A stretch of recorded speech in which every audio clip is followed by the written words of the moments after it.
Hello, this is Jordi here. Welcome to this video and to this series of videos where I'm comparing the Ainu language and the Guarani language, and I propose that these two languages share one same origin and that they are related and they form one same language family. In part 1, we saw several sentences, somewhat complex, and we could see how identical their sentence structures are. We could also see many affixes used in a context, and in part 2 and part 3, I'm analyzing each one of these affixes and other ones to be able to have enough information to put all the affixes of the verbal structure in a comparison table of the Ainu language and the Guarani language.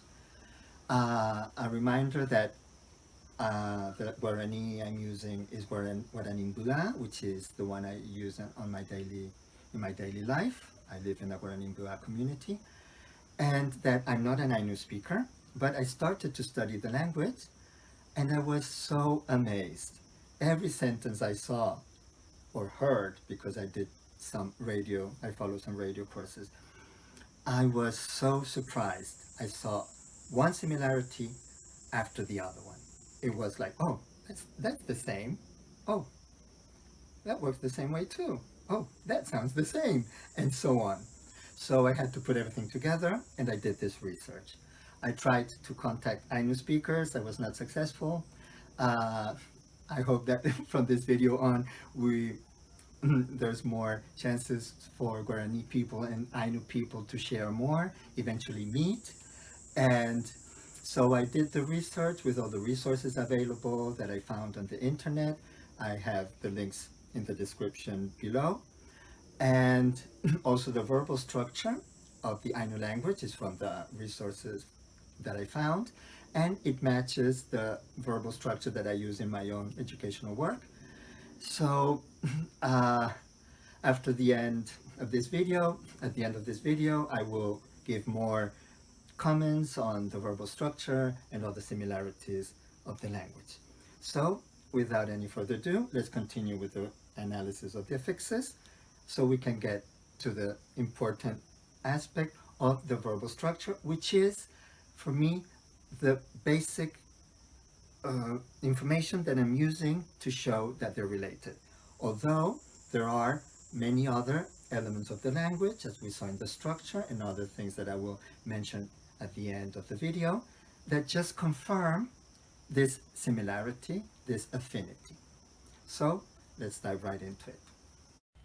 Here is the comparison table of the affixes, and again, as I explained in part 2, we are looking at the affixes in the verbal structure for the first, second, and third person singular, both subject and direct object, and all the affixes that can be attached to them, including the affixes that can make plural forms. In part 2, we saw the affixes highlighted in this table, which are the personal prefixes for the subject in the first column, and the personal suffixes for the subject right after the base form of the verb. And we also saw the personal prefixes for the direct object. And we saw, after the personal prefixes for the direct object, there are columns of different affixes that refer to the direct object as well. We saw the reflexive affix, oneself, and the reciprocal, which is to do things with each other. So let's now look at the other affixes of the table. Another category of affixes that show a special relation between the subject and the object are the applicatives. We saw in sentence 2, hapue ko itak, ha'idere awu, mom talked with you. Itak, awu, is the verb to speak, and when using the affix ko, ero, it means the subject participates in an action with the object. So, to speak with. Itak, awu, is an intransitive verb, and kuitak, ero awu, is transitive. So we can conjugate it as a regular transitive verb. For example, to speak with grandma. Fuchiku ko itak, charui aro awu, I speak with grandmother, or I talk with grandmother. So kukoitak arawu, I speak with someone. In this case, with grandmother. The applicative can have different functions. The first one, to speak with, is the comitative, where the subject makes someone do something and participates in the action. Another meaning can be to do something in regards to someone or about someone. Let's see an example. E minayak when if you laugh at other people, it is not alright. Others or other people is not explicit, but as we saw, transitive verbs always refer to a direct object in the third person. So if you laugh at someone or at other people, it is not alright. We can also use the applicative with the reciprocal affix to make a group action, as we saw in sentence 3. Okayo utaru e neusaru, awakwere jogorawu. The men talk with one another. So we have u, jo, which is the reciprocal form, followed by the applicative. E neusar erawu, which is joined with a w with the previous prefix, means to speak with. U, jo, with one another. So they speak with one another. So it shows collective actions. Let's see another example. In Ainu, there are two applicatives, which are ko and e. In Guarani, there's only one, ero. So let's use an example for group actions using the Ainu applicative ko. Opita ukoitak, pawe jogurawu. Everybody talks with one another. Opita, pawe is everybody. Ukoitak, jogurawu is like the previous example, to speak with one another. Neusar is to speak joyfully. In Ainu, itak is to speak and neusar is to speak joyfully. So we have the table of the applicatives. In Ainu, ko, e, in Guarani, ero. For group actions, uko, uwe, in Guarani, joero. Now let's have a look at nominalizers.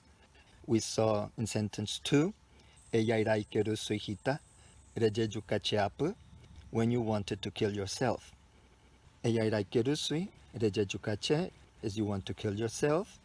Hi, ha, is the nominalizer, and it's the act of. Ta, pu, is in or at, so at the act of your wanting to kill yourself. Translated as when you wanted to kill yourself. This is an abstract nominalizer, and there's also a concrete nominalizer for things or people or animals. There are other uses of the abstract nominalizer, but let us have a look first at the concrete nominalizer. For example, pirkap iponawae, beautiful object or person or animal. We will see that in the context. Another example in a sentence, ekor peanakne pirka, rerekova ema ipore. What you have is beautiful. Ekor, rereko is you have.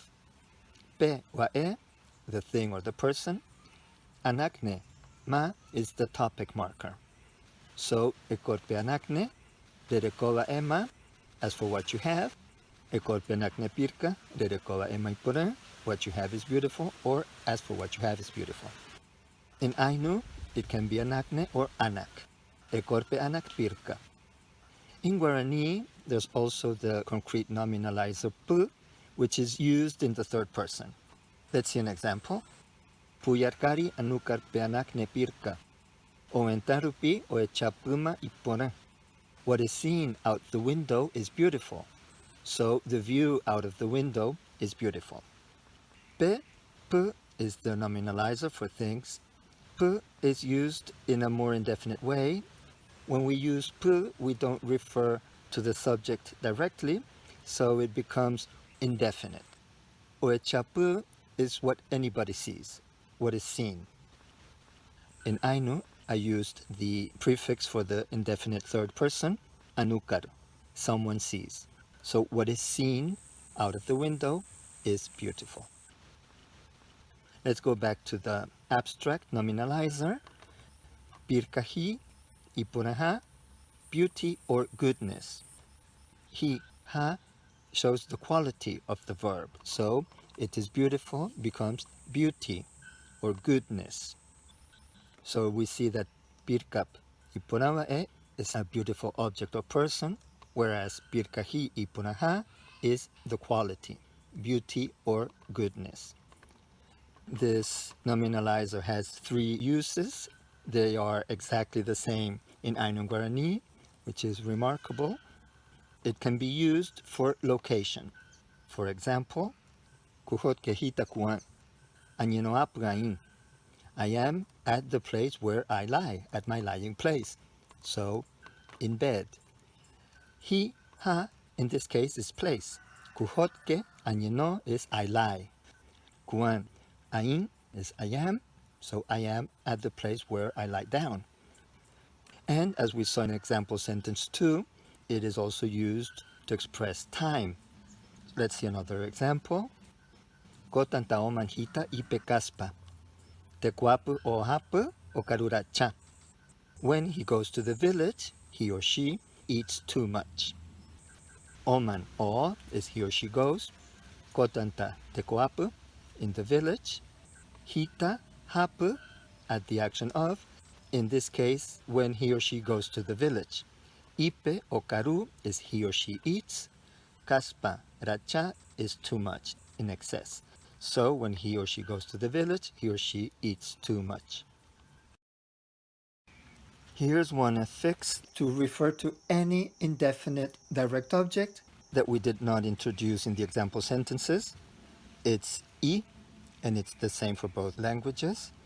It's a prefix for transitive verbs, when they act as intransitive verbs. Let's see an example. En kasui pe ek, cheputuonwa e ou.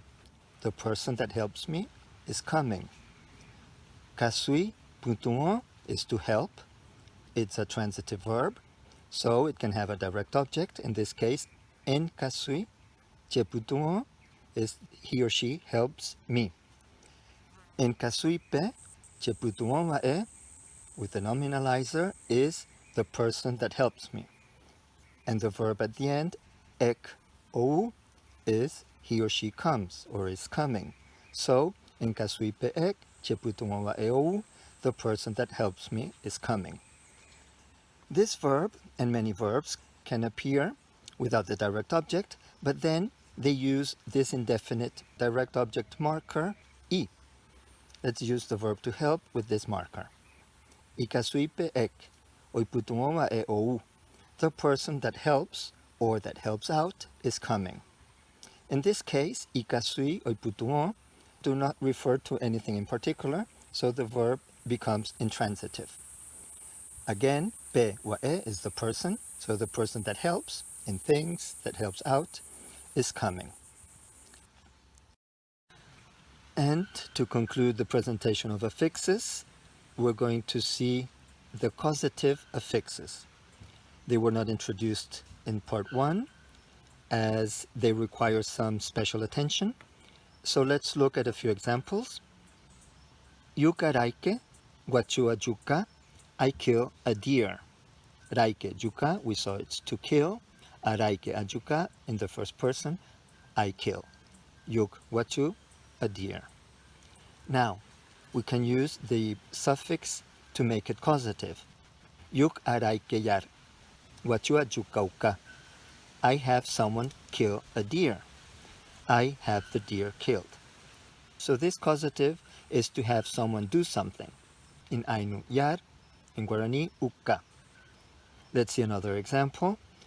Oruspenu, kaujo oendu. He or she listens to a story. We saw the verb to listen in third person, nu oendu. With the previous suffix, oruspenu yar. Kaujo oendu ka. He or she lets the story be heard, so he or she tells the story. This causative is to have someone do something, but it doesn't matter who does it. There's another causative, which is more direct. We specifically make someone do something. Let's see an example. Fuchi ek, charui ou. Grandmother comes. To make it causative, we use another affix. Fuchi enekte. Chari chimbou. Grandmother makes me come. So she sends me, or she sent me. So in this case, in Ainu, it's a suffix, it goes after the verb, but in Guarani, it goes before the base form of the verb. Until here, we have seen that all the affixes match in the exact same position. This one has the same function, but it's placed in different parts of the verb. In Ainu, we can also use this affix when you tell a story. Orushpenure is to make someone hear a story, which can also be translated as to tell a story. In this case, re is the causative. In the previous example, it was te. So in Ainu, they vary in form. It can be e, re, te, ke, ka, and others. In Guarani, it's always bo. And in Ainu, it's always placed as a suffix after the base form of the verb. And in Guarani, it is placed before the base form of the verb. And that concludes the presentation of all the affixes that allow us to compare the verbal structure of Ainu and Guarani languages in this comparison table. Let's start with the affixes that we analyzed in part 2, which are highlighted here. I highlight in yellow the perfect matches, which means the affixes have the same function, the same position, and also a similar sound, if not the same. And in orange is to indicate an extra position in Ainu.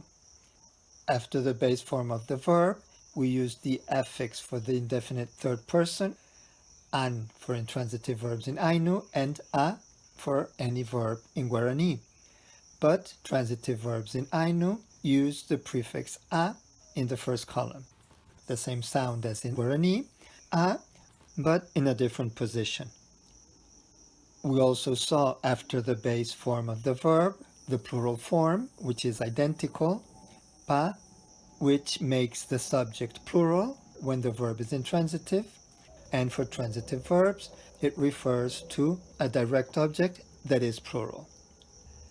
In the first column, we have the personal prefixes for the subject. After the first column, we have also the personal prefixes for the direct object. For the first and second person, they are defined. For the third one, him, her, or it is always implied. The transitive verb always refers to the third person. If it refers to the first or second, that is when we need to use direct object prefixes. After these prefixes, we have different affixes that show different relationships between the subject and the direct object. We saw the reflexive and the reciprocal forms in part 2, and we have another affix that we saw in this part 3 to refer to any indefinite direct object, indefinite or general, and it's used to make a transitive verb intransitive, and it's exactly the same. So this general object column has 3 affixes that work exactly the same and sound the same. Between this general object column and the base form of the verb, we have the applicative, which also has exactly the same functions in Ainu and Guarani. It can be commitative, which is to make someone do something and participate in the action, so it would be to do something with, and it can also be to do something regarding someone, to do something regarding or about. They have the exact same functions. In Ainu, there are 2 applicatives with the same functions, which are e and ko, and in Guarani, there's one, which is ero, with the same functions. We also saw that we can talk about group actions with the array of reciprocal, affix, and applicative. In Ainu, uwe or uko, and in Guarani, joero. In Ainu, the applicative can also go before this general object. So it's the second case where in Ainu we have an extra position. So I highlighted in orange the extra position of Ainu. There's a common position in yellow, and this extra position of Ainu in orange. Now the nominalizers, which are divided in concrete and abstract. The concrete nominalizer is for the person, animal, or object, and the abstract nominalizer for the quality, for time, or for place. So they have exactly the same categories with the exact uses in each one, especially the abstract one. How it has the exact same uses is quite remarkable. Then we saw the causatives, which is the last affix to be considered. The indirect one is in the same position, and it means to have someone do. It functions the same way in both languages. And there's another causative, which is the direct causative, in which you make someone do something, someone in particular. So both languages have the direct and indirect. They function in the exact same manner, but this direct causative affix is the only one in the whole array that does not share one same position. It shares the exact same usage, but it is placed in different slots. In Ainu, it's the last suffix, and in Guarani, it is placed before the base form of the verb. One more remark about the causatives is that both languages actually have three types of causatives, which are the indirect, the direct, and the commitative, expressed with the applicative, in which the subject makes someone do something and participates in the action. So it's interesting to see how Ainu and Guarani share these subtleties with the causative. So that concludes this comparison. I have compared Guarani Mbya to other languages in South America of different language groups. They can have some similarities, but it's clear that they are really from different language families, while the similarities between Ainu and Guarani are far greater than anything you can expect between languages if they're not from the same language family. The affinity in how both languages use the affixes in this verbal structure should be enough to prove that these languages are related, but also, as we saw, this sense of familiarity between the two languages is also found throughout other elements of the language, such as the general sentence structure, which is subject, object, and verb. We saw how the function of different parts of the sentence is shown with postpositions, and these postpositions are inflected in the same manner. We saw that nouns are invariable, with no masculine, feminine, singular, or plural. Plurals are shown with an external word, the pluralizer. And about nouns, something we have not seen is that nouns are also inflected in the possessive form. And there's a distinction between transferable and intransferable. Transferable nouns can appear by themselves, such as tools and other things, but intransferable nouns, such as members of a family, parts of the body, they need to be inflected following the inflection for the possessive. And the names for family members, not only are they inflected with the possessive, but also they are very complex because it depends if the relatives or members of the family are of a man or a woman. So if a man is speaking about his relatives, or we're talking about relatives of this man, not only for brothers and sisters, older or younger, members on the mother's side or the father's side, we will use a set of nouns, always inflected. If we're talking about a woman or she is talking, also there will be another set. Ainu and Guarani have two conjugations of verbs. In Ainu, they are the transitive and the intransitive verbs, while in Guarani, they are the action verbs and the verbs of state. And these verbs of state in Ainu are treated as intransitive verbs. It's worth mentioning that both languages have the first person plural, inclusive and exclusive. The we inclusive, where everybody that is listening is included, and the we exclusive, where the people that are listening are not included. We also mentioned that both languages share the different forms of the verb to be in the singular, plural, and negative, and that they are particularly similar in the singular and plural forms. Well, we finished this video series. I came outside to breathe a little bit of fresh air, take a rest because it was a lot of work, a lot of information for everybody. I hope it was worthwhile. You can download the PDF. The link is in the description below. It's free to use and to share. And if I continue with more research, I will certainly upload it. Until then, you all stay safe, take care, peace.